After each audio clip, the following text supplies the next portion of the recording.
በንግድ በዲፕሎማሲና በሌሎች ምክንያቶች ለአጭር ጊዜ ቆይታ የኢትዮጵያን ምድር የረገጡ ነገር ግን በብዙ ምክንያቶች ወደ መጡበት አስከሬናቸው እንኳን እንዳይመለስ ምለው የተገዘቱና ህይወታቸውን በአበሻ ምድር ያደረጉ በርካታ የውጭ ሀገር ሰዎች ነበሩ። ከነዚህ መካከል ዊልሄም ጆርጅ ሺምፐር አንዱ ነው።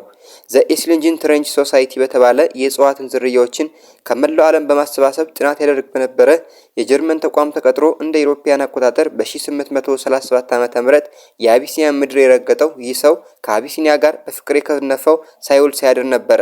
ተፈጥሮ ልዩና ማራኪ፣ የአየር ንብረቱ ተስማሚ፣ የህዝቡ ጨዋነት፣ ማህበራዊ ኑሮ ሁሉ ቀልቡን ስቦታል። ታዲያ ይህን ምድር እንዲለቁ መሄድ ይቻላል። እስከ ለተሞቱ ድረስም የሚበሉትን በልቶ የሚጠጡትን ጠጥቶ በህጋቸው ተገዝቶ ባላቸውን አክብሮ ከኢትዮጵያን ጋር በፍቅር ኖረዋል። ይህ ሰው ታዲያ ከጋዜጠኛ ሮማን ወርቅ ካሳሁን ጋር ምን ያዘምደዋል?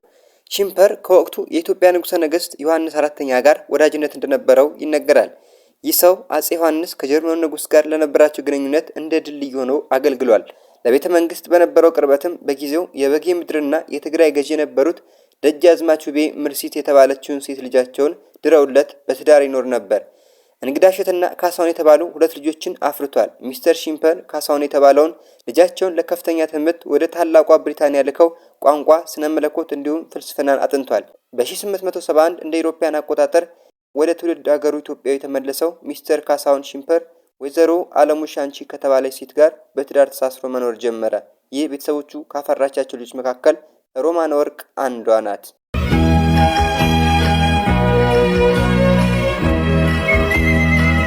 ወይዘሮ ሮማን ወርቅ ካሳሁን በ1914 ዓ.ም በአዲስ አበባ ከተማ ተወለዱ። ከፊደል ገበታ ጋር የተዋወቁት በቅድስት ሥላሴ ቤተክርስቲያን መንፈሳዊ ትምህርት ቤት ነው። ዘመናዊ ትምህርታቸውን በስዊድን ሚስዮናዊ ትምህርት ቤት ተከታትለዋል። በትምህርት አቀባበላቸው ፈጣን እንዲሁም ትጉ ተማሪ ቢሆኑም ዘመኑ ሴት ልጅ በለጋ ዕድሜዋ የመዳር ክፉ ባህል የነገሰበት ነበርና ትምህርታቸውን ከዳር ማድረስ አልቻሉም። ገና የ16 ዓመት ታዳጊ ሳሉ በቤተሰቦቻቸው ግፊት ትምህርታቸውን አቋርጠው የትዳር ህይወት አብረው ጀመሩ።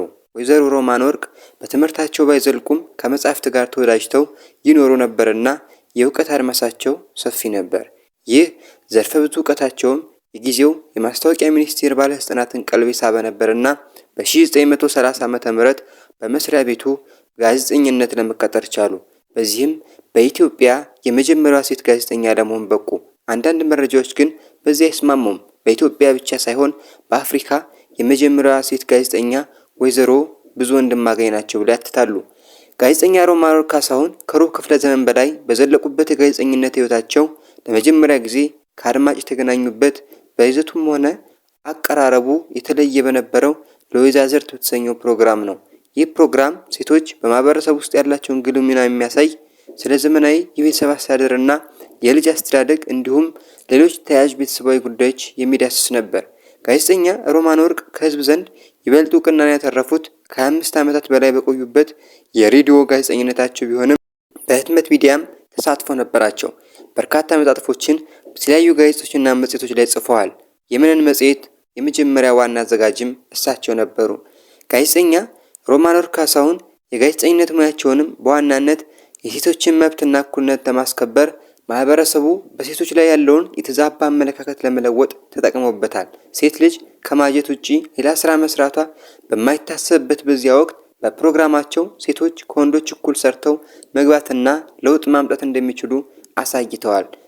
በ1930ዎቹና 40ዎቹ በጊዜው ብቸኛ የሬዲዮ ጣቢያ በሆነው የኢትዮጵያ ሬዲዮ የሚሰማ ብቸኛው የሴት ድምጽ የወይዘሮ ሮማን ወርቅ ካሳሁን ነበር።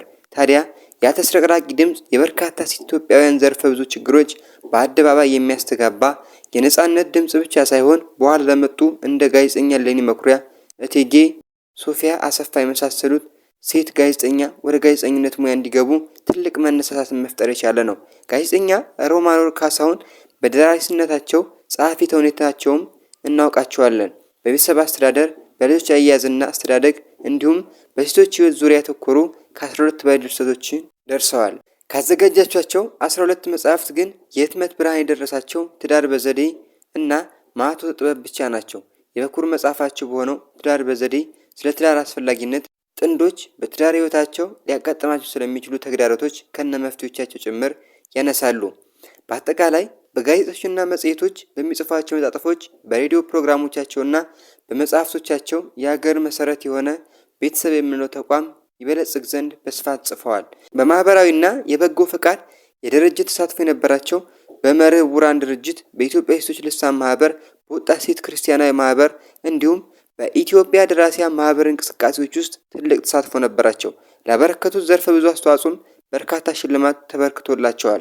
ለመጥቀስ ያህል ከቀዳማዊ ኃይለ ሥላሴ እጅ የወርቅ ሜዳሊያ፣ በ1956 ዓ.ም ደግሞ የደራሲያን መታሰቢያ ድርጅት የብር ሜዳሊያ ተሸላሚ ነበሩ።